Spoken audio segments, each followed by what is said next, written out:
With financial models, I don't think at an early stage, I mean, you can do, and some people do this, they go out and they find an ex-Deloitte person or an or a great finance director, and they create a really complex financial model. I find that because I know, I mean, me personally, the business that we've been doing for the last 18 months, we probably pivoted the financial model maybe 3 or 4 times in terms of what we can achieve. So what I did, I got fed up with this and wanted to create a process which I think is really simple, because I think it's really important for you to understand the numbers of your business.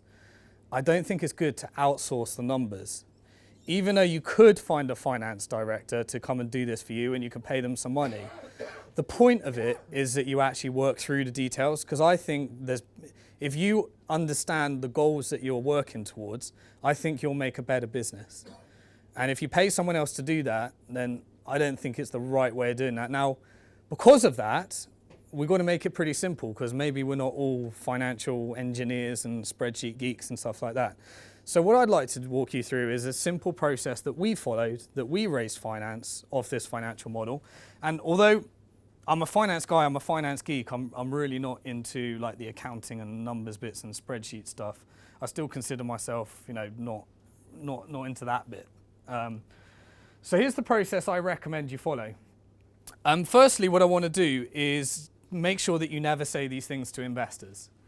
These are the first things that you should never say, and they're really common because they're kind of what we do say. The first thing you should never say to an investor is, these are my conservative financial forecasts. Because although you've got this big plan and you think that these are conservative and you've scaled them down, what the investor hears is this: oh God, not another conservative lie. Because most of them would have heard this many, many times before as conservative. What is a complete breath of fresh air is, rather than you being conservative, is saying, these are my realistic numbers based upon our current matrices and team. And I'll show you how to achieve this through a financial model. The difference is that rather than what we find is that many people, they start with, there's 3 billion mobile phone users and they're paying 67 billion, and there's X billion people in China, and if we get 1% of that market, then we're all going to be billionaires. Yeah? But the next point, actually I think I've got ahead of myself. Is it that one? Yes. We only need 1% of the 3 billion mobile phone users, and this is what the investor hears.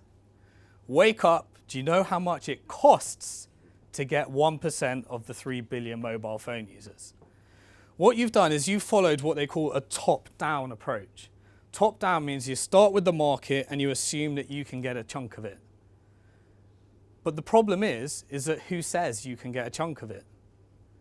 What's much better is if you say, James is our engineer and I do sales. By growing the team, we can convert and increase the number of sales by X amount. What you've done is you've started with today. And all you need for a business, by the way, a team for a business, I personally hold a belief there's 2 people you need for a business, not 1. 2 people you need. You need someone that builds product and someone that sells product. Someone that builds and someone that sells. The sales could be the marketing person. The rest you need to fill out as you grow. But initially you need someone that builds and someone that sells. That's what I think the starting point is. So that's what we call a bottom-up approach. You're starting where you are and working upwards and growing the team and making some assumptions. The third thing that you shouldn't say, as you can see, we can do 1 million sales with 40K cost. Now, in your world of where you are in your business right now, you might think that 40K of marketing budget is a lot of money, because it might be a lot of money to where you are right now. But the reality is if you look at any business that's reached and achieved scale of where you want to be, they're spending a significant amount of their revenue on marketing. And you can only go so far with Facebook, Google, YouTube before you have to spend some bucks, okay? So when you say that, here's what the investor hears. That's why your competition has an 8% margin. So you think you can achieve whatever 90 whatever percent margin that is, but your competition has an 8% margin. I don't think you know what's involved in making this business work. Okay? What you should say is you should say, our competitor has X amount of revenue, because I looked at it up on Companies House, and it costs them X amount in order to achieve that revenue. Here is our plan of how we get from where we are to where they are, and here's our plan for improving that margin in realistically. Does that make sense? Can you see the difference? Yeah? So you haven't deludedly created in 5 years we're going to have this massive margin. You've looked at your nearest competitor and you've said, here's where we want to be and here is how much it costs them. Now here's our plan, how our technology, whatever it is that we're doing, is going to get there, and here's how we're going to do better than that. That's something that, and the only way to achieve these three things is by creating a financial model in the way that I'm about to show you. So here's what you do for the financial model. You start with your business plan, which you've already written, your 20 pages, your 10 points and 20 pages, and you turn that into a spreadsheet. And we keep it really simple. Start with where you are today, exactly where you are today. Whatever your situation is today, just start with it. So here's what you're going to have. You're probably going to have some products. Maybe you don't have any products, which means that you won't have any income, or you will have some income. Put it in. How many products you're going to be selling this month, what price you're going to be selling them at, and how much income you're going to generate from that. Just start very simple. We don't need to get complex with EBITDAs and all sorts of stuff like that. Just start with what your products are and how many you're selling at the moment. If you haven't got any, then you've got no income. Then what you do is you create a column, and I'll give you spreadsheets for this, obviously, if you're working with us. You create a column called funding, and you put how much money you put into the business, and you create what we call a model. Now, there's different phases. What people are looking for is a realistic phase. If you are going to create a big company, you are going to require multiple stages of funding. There's only one, I can only think of one case study of a multi-bazillionaire who's done it without funding. I think of two. One of them is Michael Bloomberg, and the other that's created Cobra Beer. They did it all on debt, leveraged to the cows. Yeah? And I think Michael Bloomberg still owns 80% of the shares, even though he's got where he is today. I think Dyson owns 100%. Dyson, yeah. Dyson only because no one would take it. Yeah, absolutely. Yeah. Dyson's another one. If you're like everyone else in the world, you're going to have multiple funding rounds. Now, if you think that you need to go out and pitch for £1 million, here's what I encourage you to do. Think again. What could you do with a smaller sum of money that gets you a product to create more traction and get more customers? And then once you've proven and tested where it's going, a next funding round and a next funding round. So our financial model starts with our personal cash that got us a product and a team. Then we did an SEIS round. Then we do an EIS round, and then we do a Series A, but we're looking to cut out the VC. We want to go straight to public or do it on our platform. So you put a column for funding. Initially, it's just your personal probably, or if you've secured some already.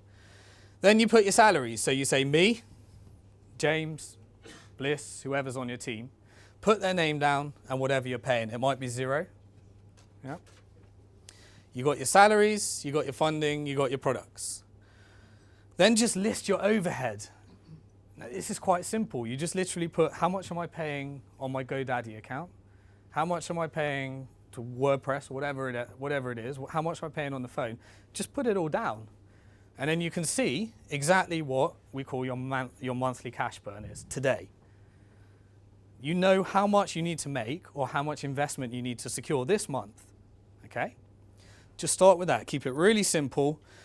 And then if you want to get a bit complex, then you can just create a basic spreadsheet which calculates how much VAT you'd pay on your tax, how much pay as you earn you pay on your salaries, and if when you reach profit, the corporation tax, okay? So let's keep it simple. Start exactly where you are today. Here's the income. Here's the list of products, and here's how much money comes. Funding, here's the amount of money I put in, here's what we've raised. Salaries, here's what I get paid. Overhead, here's all the costs for us to be in business. And tax, here's how much we've got to give to HMRC. Just keep it as simple as that. What you've done is you started with today. There's an example of what a spreadsheet looks like that we did with our different products.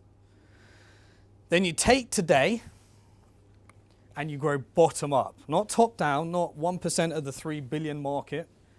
You just grow bottom up. So let me show you an example of what that looks like.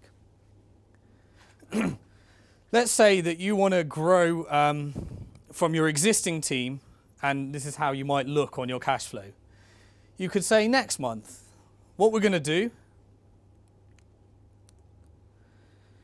is we're going to make some more sales calls. So think logically, if I make some more sales calls, what cost is going to go up? My phone bill is going to go up. But if I make some more sales calls, we're going to sell more product.